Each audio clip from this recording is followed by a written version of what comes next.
Hey everyone, welcome back. Today we are jumping straight into a super practical explainer on transforming complex Haskell code. We're going to be walking through some really fantastic insights from Ang's Notes on Haskell Programming, Part 127, which was published on May 5, 2026. If you've ever stared down a block of your own code and felt that creeping sense of dread because it's just gotten way too nested and complicated, well, this explainer is absolutely for you. We're going to break down the exact steps to decouple your logic and massively enhance the declarative flow of a single function. Here's our quick roadmap for this explainer. We're going to start with the complexity problem, move into extracting the function, shift over to a declarative flow, harness the absolute magic of uncurry, and finally wrap up by achieving loose coupling. All right, kicking things off with Section 1, the complexity problem, or basically how to escape those nasty nested case blocks. Ang's notes hit the nail right on the head here. They wrote, logic was getting increasingly more complexity within the nested case block. And honestly, if you write Haskell, you know exactly what they mean.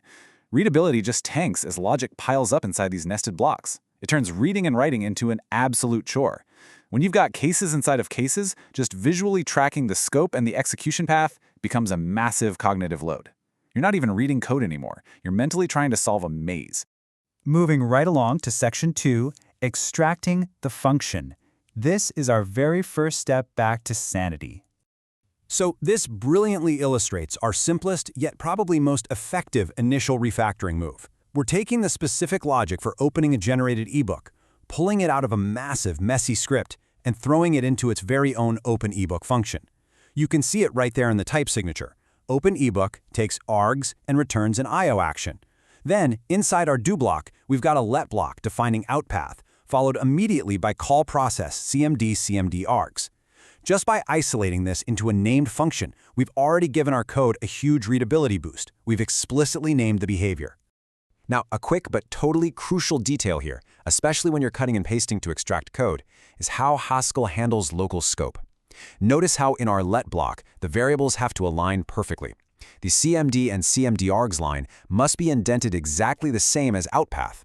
Because they're defined in that same let block, they share the local scope. If you shift that command execution line even a single space off, the compiler's going to think you're continuing the definition of outpath on a new line, and boom, you've got a syntax error. It's a tiny detail, but it's vital when you're reshaping Haskell. Okay, Section 3, shifting to declarative flow. This is all about separating the what from the how. In functional programming, we absolutely love separating our concerns.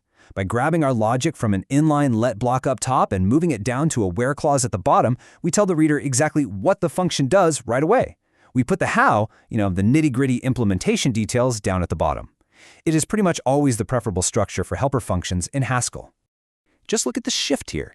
Instead of a script like do block with an inline let that reads like a step-by-step recipe, we shift to a clean declarative flow. We write open ebook args equals uncurry call process get open command outpath. Boom, that is the what. And then, right underneath, the where block neatly defines path, FMT, and a new helper function that pulls the OS-specific command into a standalone function called getOpenCommand. We even gave getOpenCommand its own explicit type signature, filepath to string, string, right there in the where clause, which acts as fantastic built-in documentation. Let's dive into Section 4, the power of uncurry. Time to eliminate those clunky temporary variables. Before I show you the fix, ask yourself this. Looking at our previous code, how can we pass that tuple result, the string and the list of strings, returned from getOpenCommand, directly into call process without having to manually unpack it into temporary variables first? The magic word, my friends, is uncurry.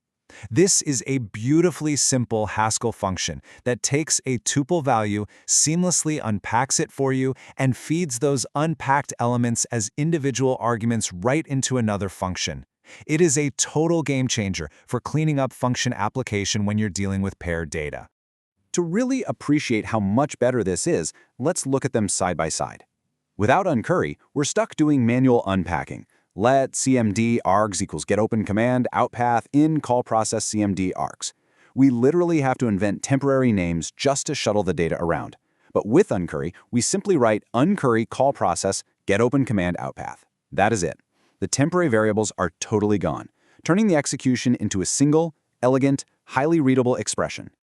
And hey, Let's quickly touch on a piece of syntax from that manual unpacking we just ditched. Notice how the compiler required the in keyword on the left? That's because we weren't inside a sequential do block anymore. We needed in to explicitly tell the compiler the scope of those temporary CMD and args variables. A do block can first scope step by step, but in a raw expression, in is strictly required. By leveraging uncurry, we bypass that extra syntax overhead entirely. Finally, Section 5, Achieving Loose Coupling. We are driving right towards single responsibility. Check out the evolution of our type signatures here. Originally, OpenEbook relied on the entire, frankly bloated, args data structure. But since we moved the generation logic somewhere else, our function doesn't need all that baggage anymore. The new signature accepts only the specific file path it needs, OpenEbook file path IOOO. It takes only the exact data strictly required to do its job. Let's quickly review the journey we just took. We started by extracting logic from a tangled nested case block. We transitioned from script-like let blocks to declarative where clauses, beautifully separating the what from the how. We used uncurry to wipe out clunky temporary variables. And finally, we slashed unnecessary data dependencies, dropping that massive args object for a simple file path. By making these specific, small, deliberate changes, we turned a messy block of code into a real masterclass of functional design. As Anne concludes in the original source material, we've moved the function of OpenEbook towards single responsibility and loose coupling. And honestly, this final state perfectly captures the essence of those principles. The function now does exactly one thing, opening an ebook at a given path, and it is tightly coupled only to the absolute bare minimum data required to make that happen. So I want to leave you with a provocative question as we wrap up this explainer. Which complex, nested code block in your own project can you extract and decouple today? I really encourage you to open up your IDE, find that one function that's been driving you crazy, and apply these exact iterative refactoring techniques. Extract it, separate the how from the what, kill those temporary variables, and tighten up those data dependencies. Thanks so much for joining me on this explainer, and happy refactoring.